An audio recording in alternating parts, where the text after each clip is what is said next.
সবাইকে আন্তরিক সালাম, অভিনন্দন, শুভেচ্ছা। সালামু আলাইকুম রহমতুল্লাহি ওয়া বারাকাতুহু।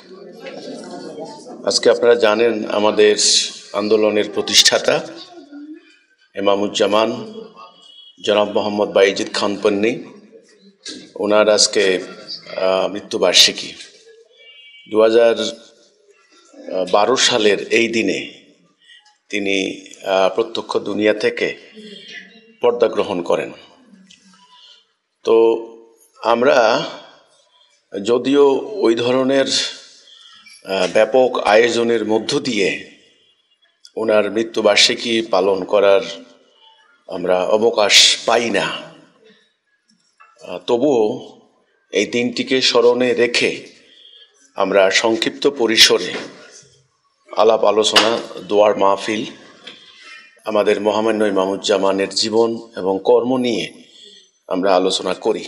ইনশাআল্লাহ, যদি আল্লাহ সুবহানাহু ওয়া তাআলা যেদিন আমাদেরকে মহান বিজয় দান করবেন, এই সত্য দিন মানব জীবনে প্রতিষ্ঠা হবে, সেদিন যদি আমরা সুযোগ পাই তাহলে অত্যন্ত ভাব গাম্ভীর্যের সঙ্গে, শ্রদ্ধা সম্মানের সাথে আমরা এই দিনটা পালন করব। তো সম্মানিত ভাই ও বোনেরা, জন্মদিন, মৃত্যু দিবস ইত্যাদি পালন করে একটা আনুষ্ঠানিকতা পালন করার সময় সুযোগ হিজবুত তৌহিদের বেলায় হয় না। হিজবুত তৌহিদ এতটা একটা বিরাট কাজ নিয়ে মাঠে নেমেছে। আপনারা জানেন যে নবী করিম সাল্লাল্লাহু আলাইহি সাল্লামের জন্মবার্ষিকী, মৃত্যুবার্ষিকী 12ই রবিউল আউয়াল মুসলমানদের মধ্যে বিভিন্ন সংগঠন, বিভিন্ন সুফিবাদী তরিকার মানুষ তারা অত্যন্ত জাঁকজমকপূর্ণভাবে পালন করে।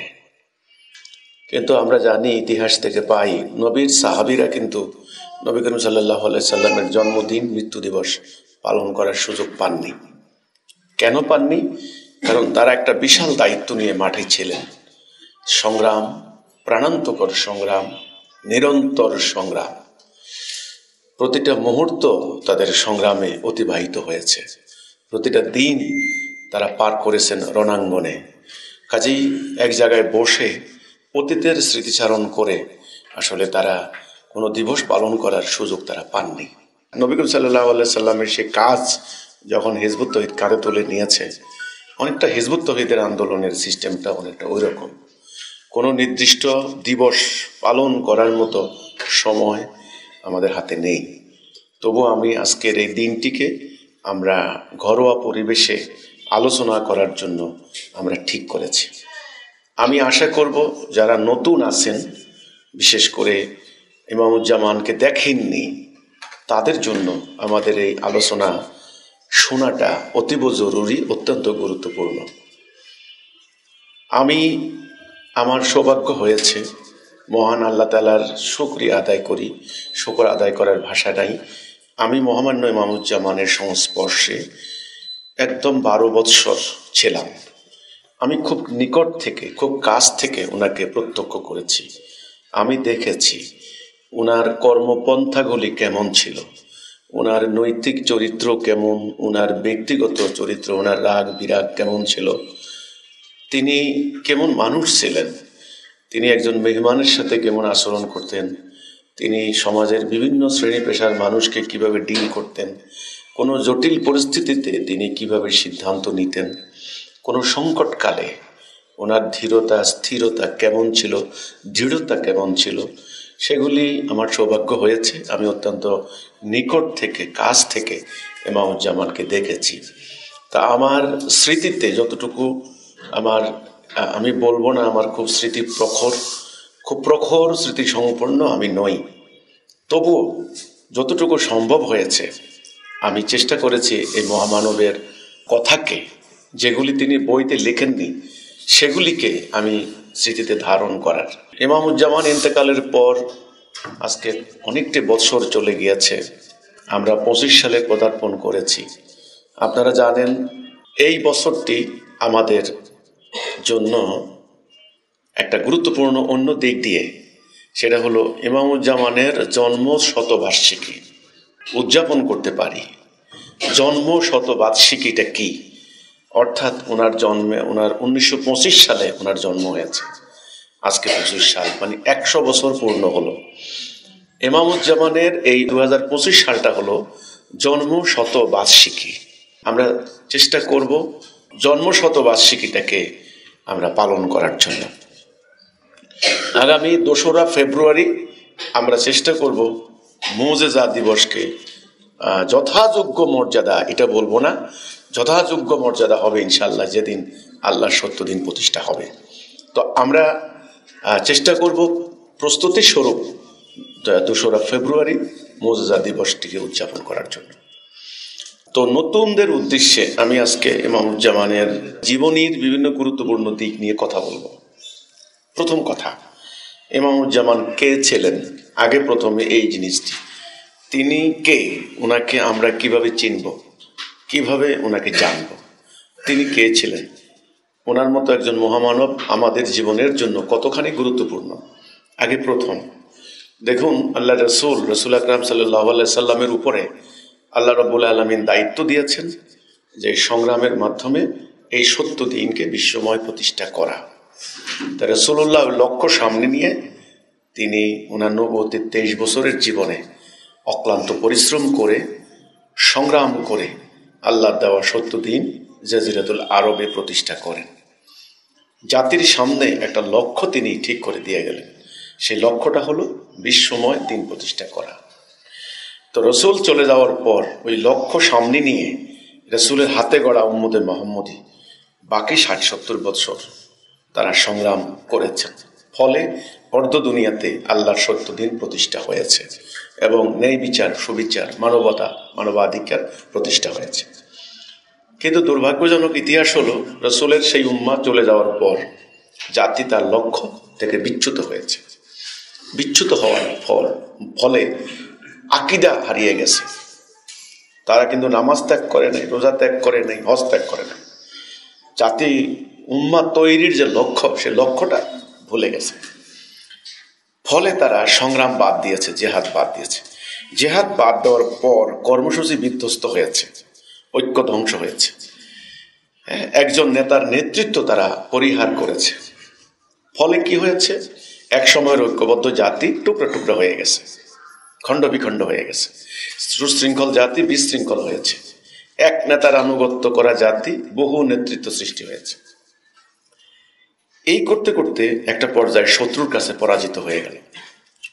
শত্রু, বিশেষ করে ইউরোপিয়ান খ্রিস্টানরা সামরিক শক্তি বলে এই উম্মাটাকে সম্পূর্ণরূপে দখল করে নিয়ে তারা গোলাম বা দাসে পরিণত করে দিয়েছে।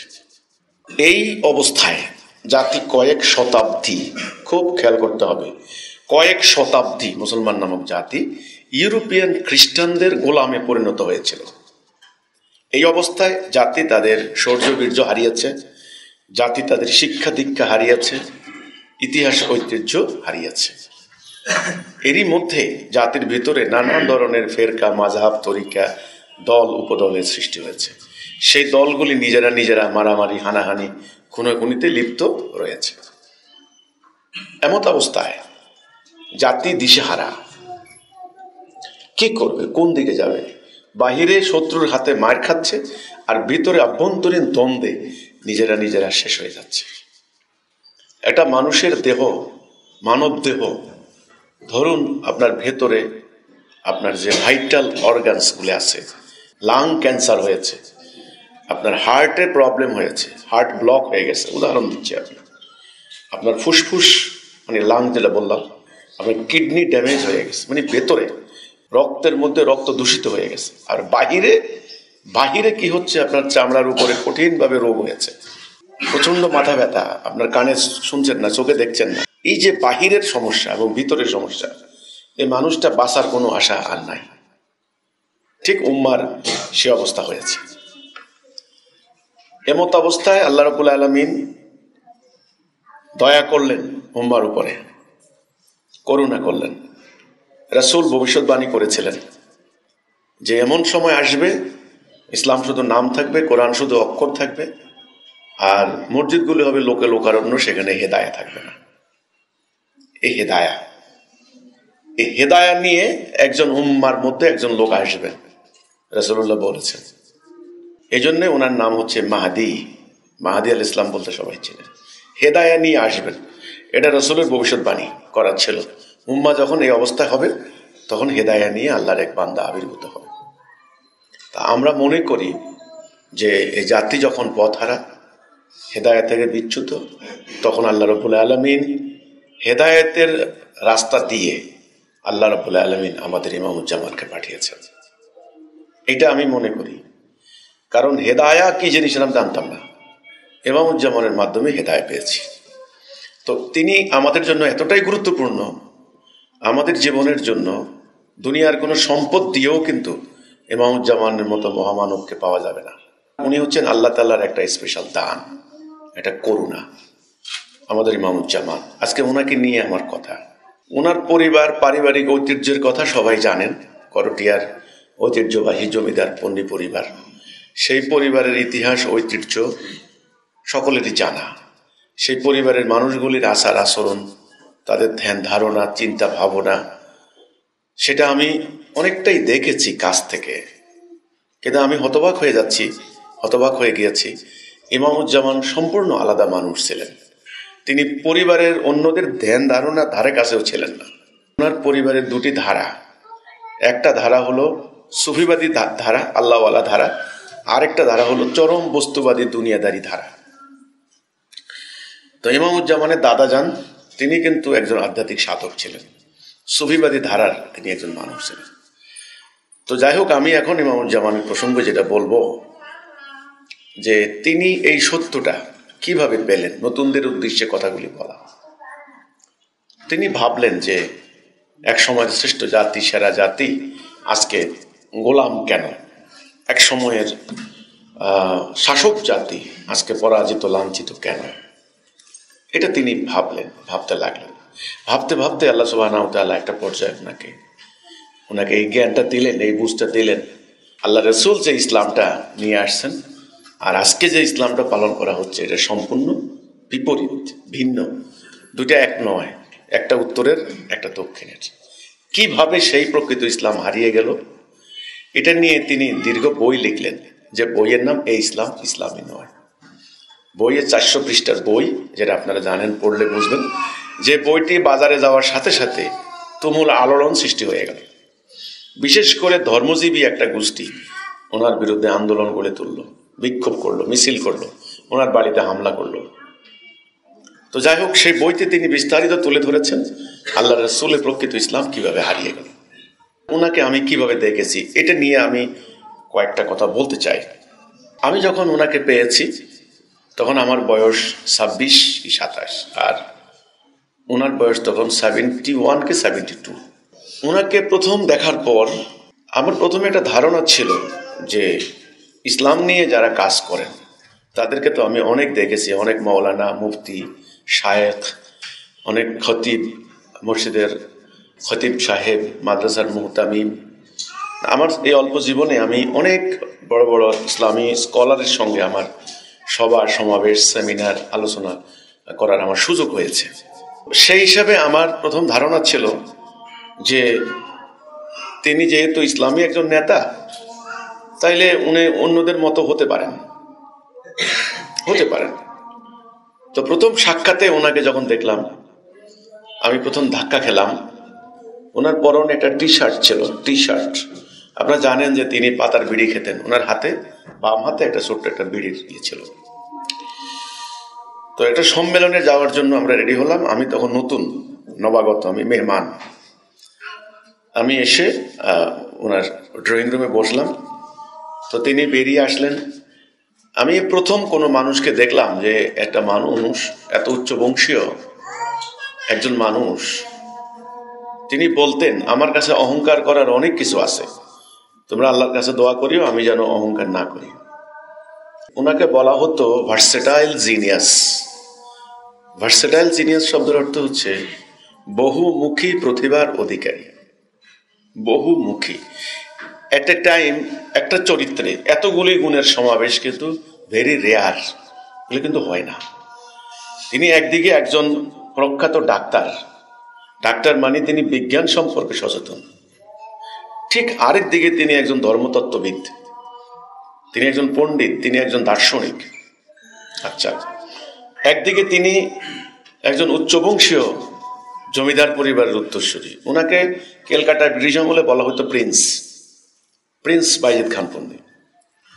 ঠিক অন্যদিকে তিনি বনাঞ্চলে শিকারে চলে যাচ্ছেন, বাঘ শিকারে রাইফেল কাঁধে নিয়ে তিনি শিকার করতে গেলেন।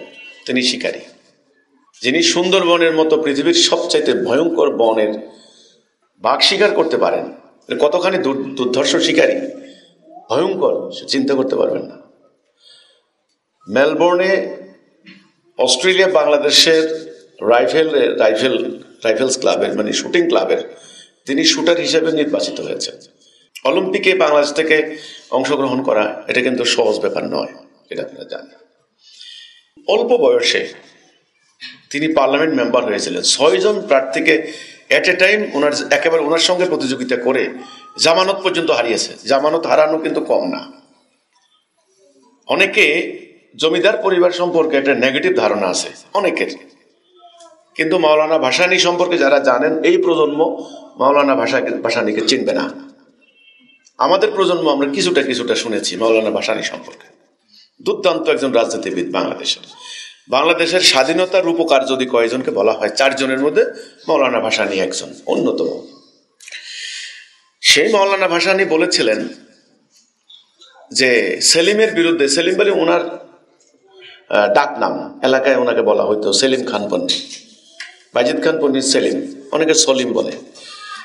তো একটা কাকতালীয় ভাবে আমার নাম কিন্তু সেলিম, এই জন্য ইমামুজ্জামান আমাকে বলতেন মিতা বলে ডাকতেন।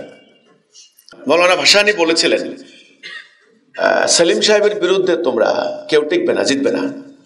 কারণ করটিয়ার পণ্যী জমিদারদের আচার আচরণ, তারা যেভাবে গরিব মানুষের, মেহনতি মানুষের সহযোগিতা করেছেন, এনাদের মতো যদি হইতো তাহলে জমিদারি প্রথার বিরুদ্ধে আমি আন্দোলন করতাম না। ওনারা কিন্তু পাকিস্তান আমলে জমিদারি প্রথার বিরুদ্ধে আন্দোলন করেছেন। অধিকাংশ জমিদার কিন্তু ছিল হিন্দু জমিদার, অত্যাচার জুলুম করতো মানুষের উপরে। ঠিক বিপরীত ছিল করটিয়ার পণ্যী জমিদাররা। যাই হোক, আমি জমিদারদের গুণগান গাওয়ার জন্য আমি সেখানে দাঁড়াই নাই। আমি আমার ইমামুজ্জামানের জীবনী নিয়ে কথা বলার জন্য দাঁড়িয়েছি।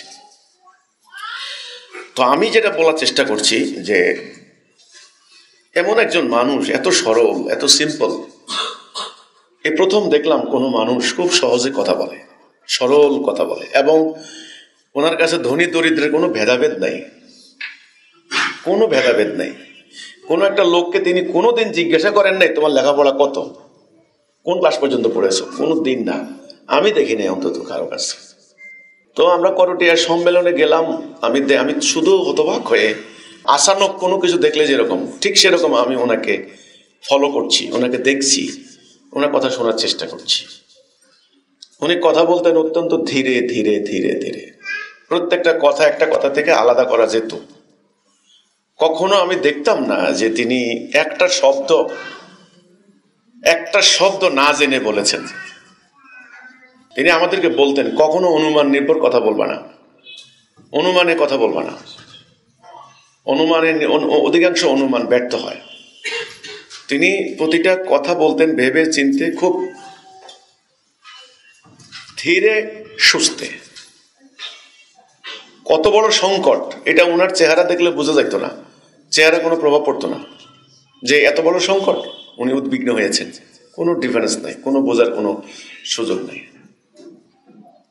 তো আমি যেগুলি দেখেছি আমি সেগুলি বলার চেষ্টা করব, যদিও প্রথমার্ধে এতগুলি দীর্ঘভাবে বলা কিন্তু সম্ভব নয়।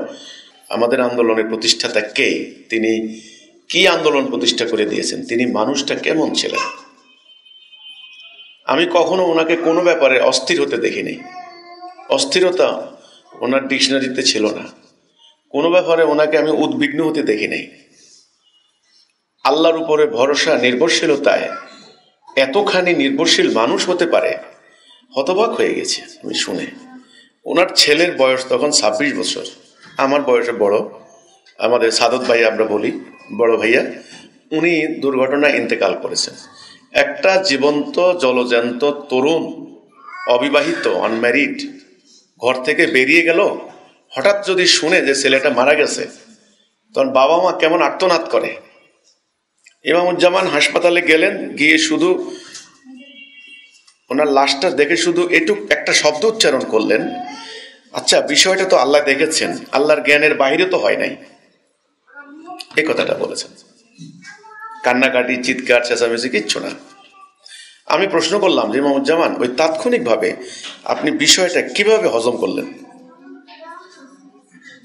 তিনি বললেন, দেখো, তোমরা বলো আল্লাহ আছেন, বিশ্বাস করো, আমি জানি, এটা আমার বিশ্বাস নয়, আমি জানি আল্লাহ আছেন এবং আল্লাহ আমাকে দেখেন সবকিছু।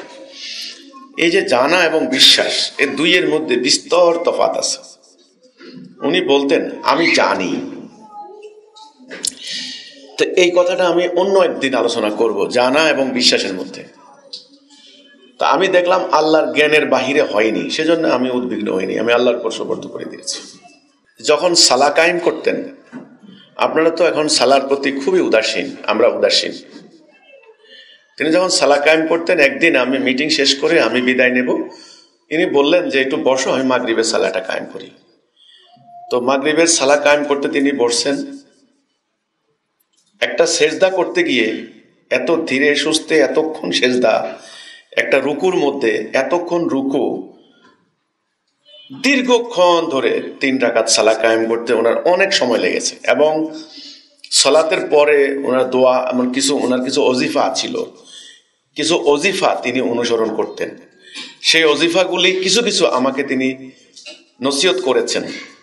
আমি দীর্ঘদিন প্র্যাকটিস করেছি, কিন্তু একটা পর্যায়ে আর ধরে রাখতে পারি নাই। এটা অত্যন্ত কষ্টের, অত্যন্ত সাধনার, খুব কষ্টের এটা, এই অজিফাগুলি ধরে রাখা, প্র্যাকটিস করা।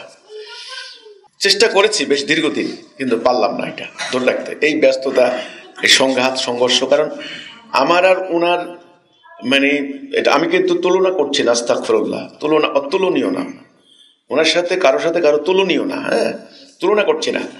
আমি আমার বৈশিষ্ট্য বলছি, আমার চারিত্রিক বৈশিষ্ট্য। আমি একটু, আপনারা জানেন, অস্থির প্রকৃতির, আমি অস্থির প্রকৃতির, ঠিক বিপরীত ছিলেন ইমামুজ্জামান। তো হয়তো আল্লাহ তাআলা এইভাবেই জিনিসগুলোকে সেট করেছেন। সালাতে তিনি যখন দাঁড়াতেন, ওনার সালাতের কেরাতগুলি এত শুদ্ধ, এত সুন্দর করে উচ্চারিত হতো, আমার খুব ইচ্ছা হইতো খালি ওনার পিছনে আমি সালা কায়েম করি, শুধু কেরাতগুলি শোনার জন্য। মানে এত সুন্দর ওনার কেরাত উচ্চারণ ছিল, এত শুদ্ধ, এত সুললিত কণ্ঠ। আপনারা জানেন উনি মাঝে মধ্যে গানও গাইতেন, এত সুন্দর, এত সুললিত কণ্ঠ। আচ্ছা, কথা হচ্ছিল সলা নিয়ে। এই সলাতের প্রসঙ্গে তিনি যেভাবে বই লিখছেন, বইটা পড়লে আপনারা ওনার সলা সম্পর্কে অনুভব বা আকিদা আপনারা পরিষ্কার হয়ে যাবেন। একদিন খাবার টেবিলে বসলাম, আমি জানি উনি কম খান, তো আমরা তো প্রায় মিটিং করতে বসতাম, দেরি হতো অনেক। দুপুরের খাবার খেতে খেতে অনেক সময় 4টা, 4:30 বেজে যেত, মানে দুপুরে খাওয়ার টাইম চলে যেত, সালা করিডোরে আমরা বসতাম। ওনার খাবার দেখে আমি মানে অবিশ্বাস্য, আমি বলে একটা মানুষ বাঁচে কি করে, এত কম খেয়ে একটা মানুষ কি করে বাঁচতে পারে। ঠিক এই চামচে করে আমি একদিন বললাম, আমি আপনাকে 1 চামচ ভাত দিই, দেখো আমি তো খেতে পারবো না। আমি বললাম, বলেন কি, এটা তো 1 লোকমার সমান না। বলছে না, আচ্ছা দাও। অনুরোধ করার পরে উনি 1 চামচ ভাত নিলেন, ওটার আবার অর্ধেক করলেন। তিনি একদিন বললেন, দেখো, খেয়ে মানুষ মারা যায়, না খেয়ে মারা যাওয়ার ইতিহাস নাই।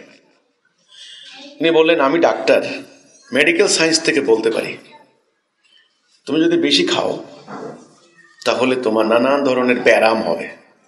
উনি শব্দটা উচ্চারণ করতেন, ব্যারাম, নানান ধরনের ব্যারাম হবে। আল্লাহ ঘৃণা করেন যারা গলা পর্যন্ত খায়, আল্লাহ ঘৃণা করেন। তা আমি বললাম যে ইমামুজ্জামান, আমরা তো ছোটবেলা থেকে এই ধরনের খেয়ে অভ্যস্ত হয়ে গেছে, আপনাদের তো ফ্যামিলি একটা ট্রেডিশন আছে, আপনারা কম খাইতে অভ্যস্ত। বলছে না, তোমরা এখন থেকে প্র্যাকটিস করো, দেখবা আস্তে আস্তে হবে, একদম খাওয়া বন্ধ করবে না, খাবা বলবো। একদম কি সুন্দর বলতেন যে খাবার 3 ভাগ, পেট 3 ভাগ করে ফেলবা মনে মনে, 1 ভাগ খালি রাখবা, 1 ভাগ পানি খাবা, আরেক ভাগ খাবার খাবা। একটা কথা তিনি বলতেন যে ধর্মীয় শাস্ত্র মোতাবেক ভারতবর্ষে ধর্মশাস্ত্রগুলো আছে, এর মধ্যে কোনোটা শাস্ত্র আছে স্বাস্থ্য সংক্রান্ত, মেডিকেল সায়েন্স, ওটা ধর্মগ্রন্থ হয়ে গেছে রীতিমতো। সেখানেও বলা আছে মানুষ যদি অধিক খায় তার আয়ু কমে যায়। যেমন আয়ুর্বেদ, বেদের মধ্যে একটা চ্যাপ্টার আছে আয়ুর্বেদ, ওই বেদটাই কিন্তু আয়ু সংক্রান্ত ঘটনা নিয়ে, কিভাবে আয়ু বাড়ে কিভাবে আয়ু কমে, ওইটাই হলো আয়ুর্বেদ। ওখান থেকে বলে না আয়ুর্বেদিক, আয়ু সংক্রান্ত বেদ, খেলাখেলি না, ধর্ম সংক্রান্ত। তো এই যে ব্যাপারটা কম খাওয়ার প্র্যাকটিসটা, একটা উদাহরণ, অনেক উদাহরণ আছে, আমি তো প্রায় আপনাদেরকে বলেছি এটা। একদিন কে যেন ওনার জন্য কিছু লিচু পাঠালেন, লিচু, শখানিক লিচু। তো আম্মা কি করলেন, একটা লিচু ওনাকে দিলেন, আর আমাদের সবাইকে 2-3টা করে দিলেন। খুব খেয়াল করতে হবে কিন্তু। আমি দেখলাম আমাদের যারা দিলেন না হালুম হালুম সব শেষ। ইমামুজ্জামান কি করলেন, এই একটা লিচুকে 2টা ভাগ করলেন। কল্পনা করেন খাবারের মাত্রা খালি একটু, একটা লিচুকে 2টা ভাগ করলেন, 2টা ভাগ করে অর্ধেক খেলেন আর অর্ধেক রেখে দিলেন। আমি দেখলাম ব্যাপারটা কি হচ্ছে। চা খেলেন, শেষ, ঠিক ঘন্টাখানিক পরে ওই অর্ধেক আবার খেলেন। আমি জানি না এই স্বল্পাহারী শব্দ আছে, পাখির মতো আহার, এটা কিন্তু যারা সাধক, আধ্যাত্মিক সাধক আপনারা জানেন, তাদের কিন্তু বৈশিষ্ট্য কম খাওয়া, কম ঘুম, অধিক সাধনা। আজকে আমাদের ইমামুজ্জামানের যে সমালোচনা করে যে সমস্ত ধর্ম ব্যবসায়ী মৌলবীরা, মৌলবীদেরকে তো কাজী নজরুল ইসলাম বলেছেন মৌলুভী। মৌলবী তো বয়ের পরিবর্তে ভ, দীর্ঘইকার, মৌলুভী, মৌমাছিরা মৌলবী। আচ্ছা, এই মৌলবীদেরকে বুঝতে হবে ওনার জীবনী কি, উনি আসলে কি ছিলেন।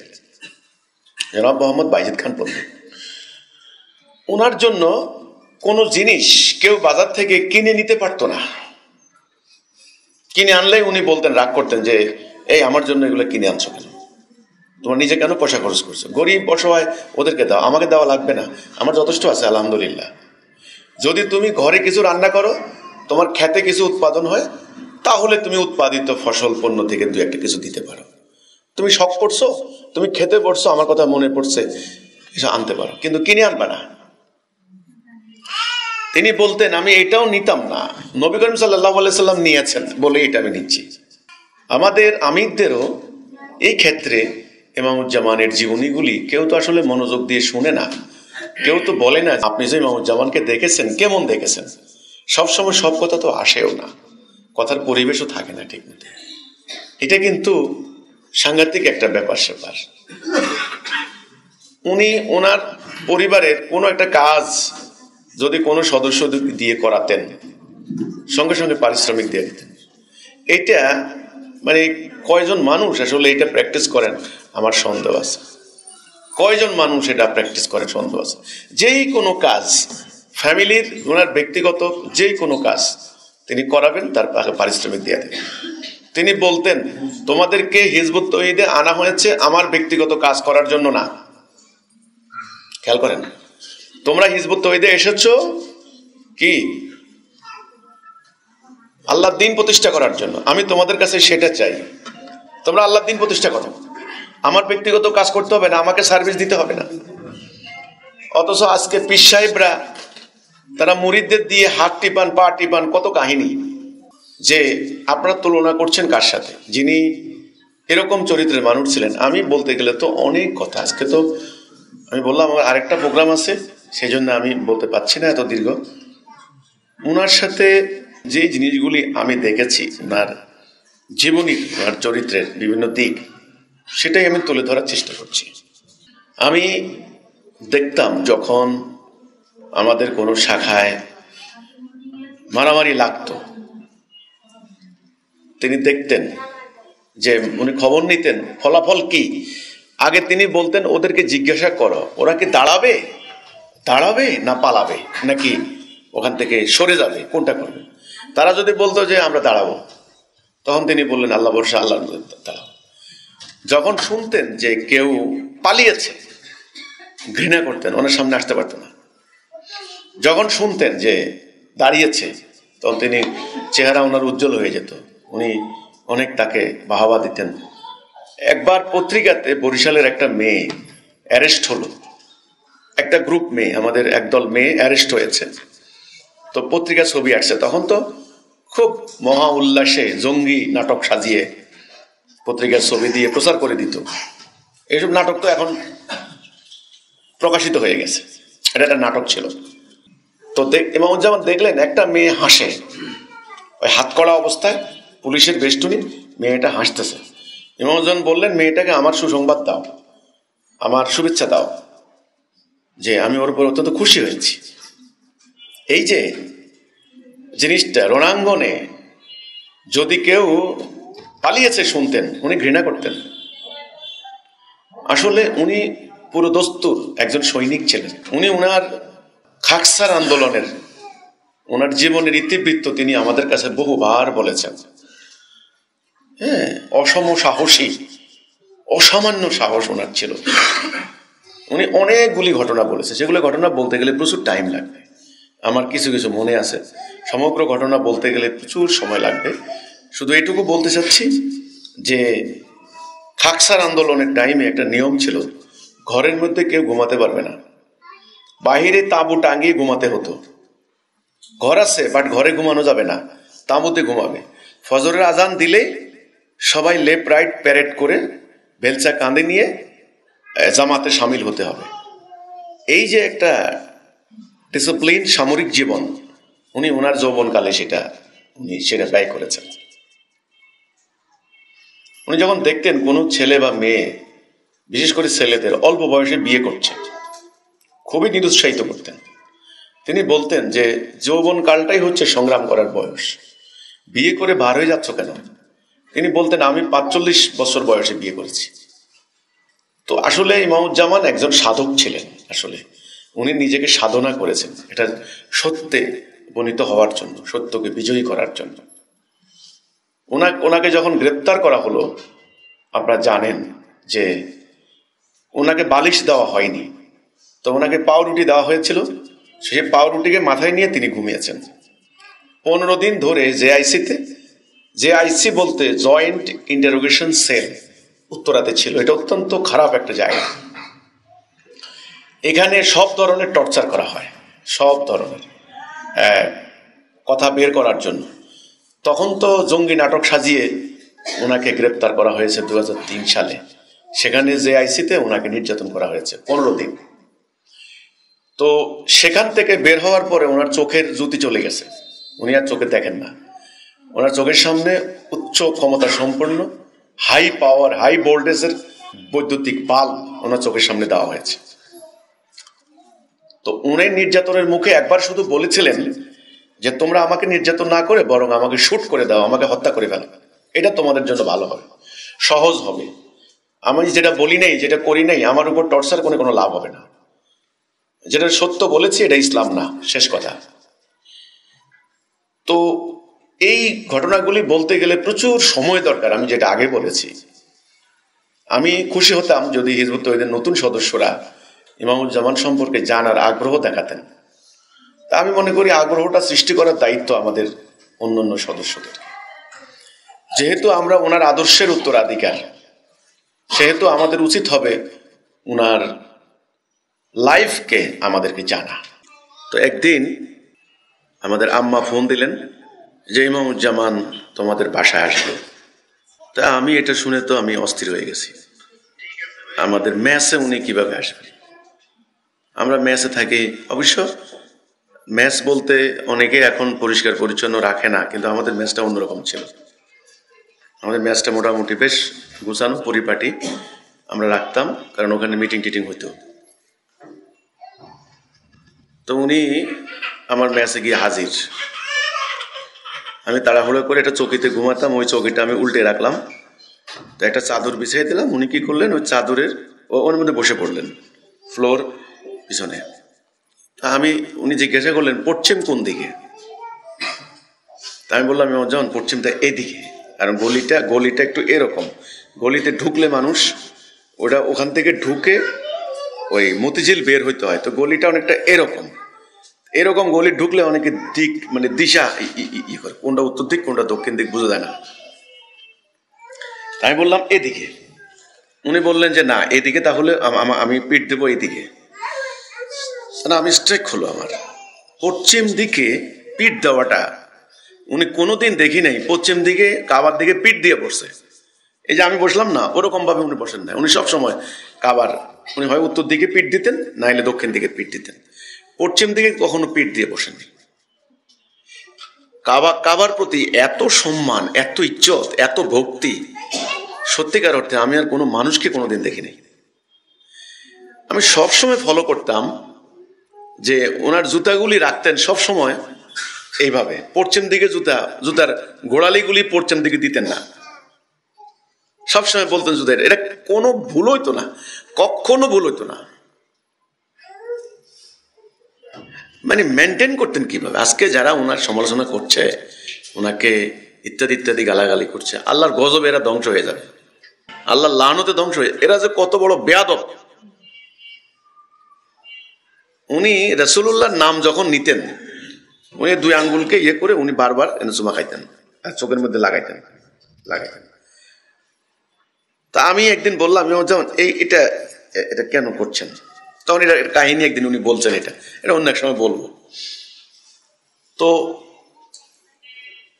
রাসূলুল্লাহকে সম্মান, ভক্তি, ইজ্জত, শ্রদ্ধা করার ক্ষেত্রে আমি দ্বিতীয়, আমার অন্তত চোখে দেখা, আমি আর কোনো মানুষ দেখি নাই মানুষকে এত শ্রদ্ধা করতে পারে, এত সম্মান দিতে পারে, এত ইজ্জত দিতে পারে, এত ভক্তি করতে পারে। এগুলা কিন্তু ওনার আমি কাছ থেকে দেখা, আমি কিন্তু মুখস্থ বলি না, কোনো বই পড়ে বলতেছি না। একদিন সন্ধ্যায় ওনার শাশুড়ি বলতে আমাদের এই আম্মা, বর্তমান আম্মা, ওনার মা কিন্তু, আর আমার মনে হয় বয়সে জামাই বড় হবে শাশুড়ির থেকে, আমার ধারণা, যদি ধারণা ভুল না হয়, হ্যাঁ আমার ধারণা যদি ভুল, অথবা সমান সমান বয়স হবে। তো একদিন উনি আসছেন, আসার পরে উনি বসাচ্ছিলেন, মানে কি যে তাজিম করলেন আম্মা বলে, মানে কি যে তাজিম করলেন, কি যে ইজ্জত দিলেন, চোখে না দেখলে বিশ্বাস করবেন না। তো বিষয়গুলি আমি খুব প্রত্যক্ষ করতাম। আমি দেখতাম না ওনার সন্তানদের উপরে, সিদ্ধান্তের উপরে উনি কোনোদিন কোনো জোর জবরদস্তি চাপিয়েছেন, ইম্পোজ করেছেন। আমি তো মানে বড় আপাকেও দেখেছি, রুফায়দাকেও দেখেছি, আমি তো একদম কাছ থেকে দেখেছি সব। আমরা যখন কোনো বিষয় বলতাম যে ইমামুজ্জামান ওনারা এই যদি এভাবে সময় দিতেন ভালো হইত ইত্যাদি, ইমামুজ্জামান বলতেন ওরা তো ভালো বোঝে, ওরা তো এখন অ্যাডাল্ট, তারা এখন সব বোঝে, ভালো বোঝে, তারা সবকিছু জানে। কারো ইচ্ছার উপরে কোনো দিন কোনো জোরাজোরি, কোনো জবরদস্তি ওনাকে দেখি নেই যে কারো ইচ্ছার উপরে তিনি জোর করেছেন, জবরদস্তি করেছেন, চাপিয়ে দিয়েছেন, কখনো, কোনো দিনও না। এই যে ওনার যে চারিত্রিক বৈশিষ্ট্যগুলি, ঠিক আছে, আমি আর এত নিট অ্যান্ড ক্লিন, এত পরিষ্কার, এত পরিপাটি মানুষ থাকে, এত নিট অ্যান্ড ক্লিন, এত পরিষ্কার। আমি একটা ঘটনা মনে পড়ে আমার হাসি আসতেছে এখন। একদিন উনি খাচ্ছেন, ওই সিগারেটের টান দিয়েছেন, তো একটা ওই ছাই উড়ে যাচ্ছিল, ছাইটা কোথায় বসলো এটা দেখছেন উনি, ছাইটাকে তুলে এনে অ্যাস্ট্রের মধ্যে রাখলেন, ছাইটা যেন ওখানে না করে। এত নিট অ্যান্ড ক্লিন। লুঙ্গি পরতেন, কখনো লুঙ্গির ভাঁজ নষ্ট হয়েছে আমি দেখি নাই। পায়ের পাতাগুলি থাকতো ঠিক এরকম, একেবারে পাতলা তো পা, এরকম আঙ্গুলগুলি লম্বা লম্বা, পায়ের পাতাগুলি থাকতো এরকম। একদিন আমরা 3-4 জন আমরা আসলাম, ওনার শরীর খারাপ তখন। তা আমি বললাম ইমামুজ্জামান আপনি শুয়ে থাকেন, আমরা বসি। তা আমরা মোড়া দিয়ে চতুর্দিকে বসার চেষ্টা করলাম। উনি বললেন বসো ঠিক আছে, কিন্তু আমার পায়ের কাছে বসবা না, পায়ের বরাবর বসবা না, তোমাদের দিকে পাও দিয়ে আমি শুভ, এটা হতে পারে না, এটা আদবের খেলাফ হয়। এই হচ্ছেন ইমামুজ্জামান। আজকে যে সমস্ত মৌলবীরা ওনার সমালোচনা করে, না জেনে, তাই এটা ওরা বলতে পারে যে তোমরা কি পাইছো ওনার ভিতরে, কি দেখছো। ওরা লেবাস লেবাস লেবাস দেখায় মানুষকে, কিন্তু চরিত্র নাই।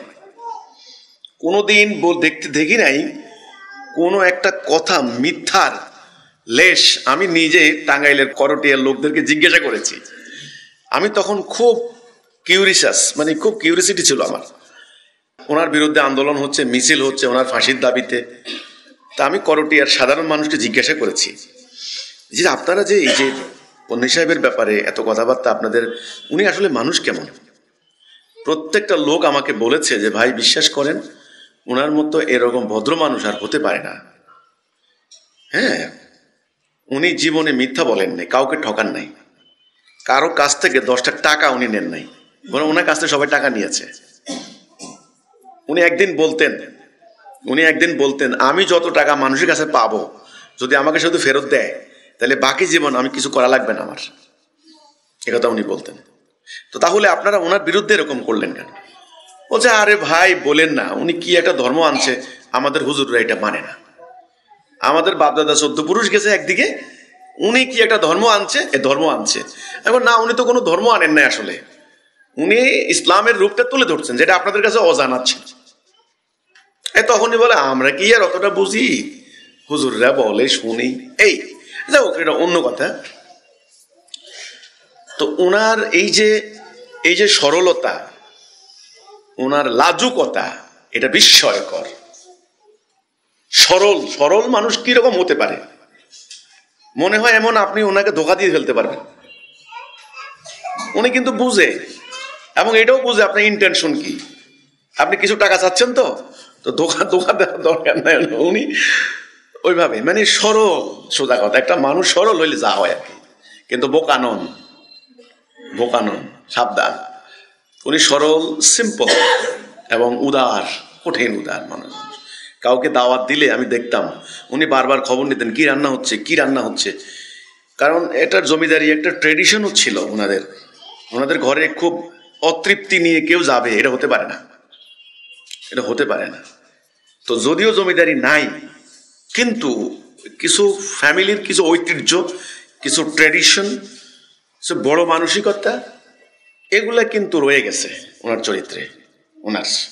আল্লাহ ওনাকে একদম এমনভাবে তৈরি করেছেন, নেগেটিভিটি যেটা, নেতিবাচক চরিত্রগুলি কেটে কেটে কেটে কেটে কেটে কেটে একেবারে ধুয়ে মুছে মনে হয় যেন উনি অন্যরকম একটা মানুষ, নিষ্পাপ, সরল, একবারে নতুন জন্ম নেওয়া একটা শিশুর মতো। উনি যখন হাসতেন, আপনি এত সুন্দর লাগতো ওনার হাসি। উনি মাঝে মধ্যে খিলখিল করে হাসতেন, মাঝে মধ্যে মুসকে হাসতেন। আর যে কোনো ছোট্ট একটা জিনিসও যদি কেউ উপহার দিত, জাজাকাল্লাহ, থ্যাংক ইউ জাজাকাল্লাহ, কৃতজ্ঞতায় মানে বিগলিত হয়ে যেতেন। আমি আরে এটা কয় লক্ষ টাকার জিনিস, আর মনে হয় যেন এটা কত কোটি টাকার জিনিস। কৃতজ্ঞতায় উনি বিগলিত হয়ে যেতেন কেউ যদি কোনো কিছু দিত। আর প্রত্যেকটা মানুষকে সমান গুরুত্ব দেওয়া, যে আপনি গরিব মানুষ, দেখতে সুন্দর না, আপনাকে পাত্তা দিলেন না, তা না। উনি যখন লোকজন কম থাকতো, ওই যে গরিবও কি মানে কাছে বলে এদিকে আসো, তুমি ব্যাপারটা বুঝছো, আমার কথাটা বুঝছো। আসলে তিনি গরিব না ধনী, ওনার কাছে কোনো ডিফারেন্স নাই। আমার মা কিন্তু খুবই সরল মানুষ এবং গ্রামের মানুষ।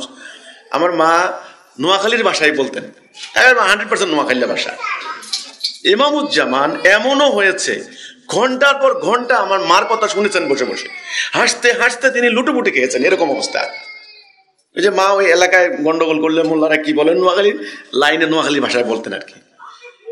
এই যে একটা সরলতা, এই যে একটা সিম্পলিসিটি, এই যে একটা উদারতা, সবাইকে সমানভাবে দেখার প্রবণতা, এটা আসলে বিস্ময়কর। ইমামুজ্জামান সম্পর্কে বলার জন্য আমাকে সময় দিতে হবে, অনেক সময় লাগবে, প্রচুর সময় লাগবে। কেউ তো বললো না আজ পর্যন্ত যে আপনি বলেন ওনাকে কেমন দেখছেন। শুধু আমার দেখা বর্ণনা করতে গেলে প্রচুর টাইম লাগবে। আমি মনে করি নতুনদের এটা শোনার দরকার আছে। তো আল্লাহ তাআলা আমাদেরকে আমাদের মহামান্য ইমামুজ্জামানের চরিত্র সম্পর্কে বোঝার তৌফিক দান করুন। আজকের এই দিনে আমরা আমাদের ইমামুজ্জামানকে স্মরণ করছি, আল্লাহ তাআলার কাছে দোয়া করছি, আল্লাহ আমাদের ইমামুজ্জামানকে তুমি জান্নাতের সর্বোচ্চ মর্যাদা দান করুন। আমরা পথহারা ছিলাম, গোমরাহ ছিলাম, আমরা ওনার উসিলায় সত্য পেয়েছি। তুমি আমাদের ইমামুজ্জামানকে সর্বোচ্চ মর্যাদা দাও, এটা হলো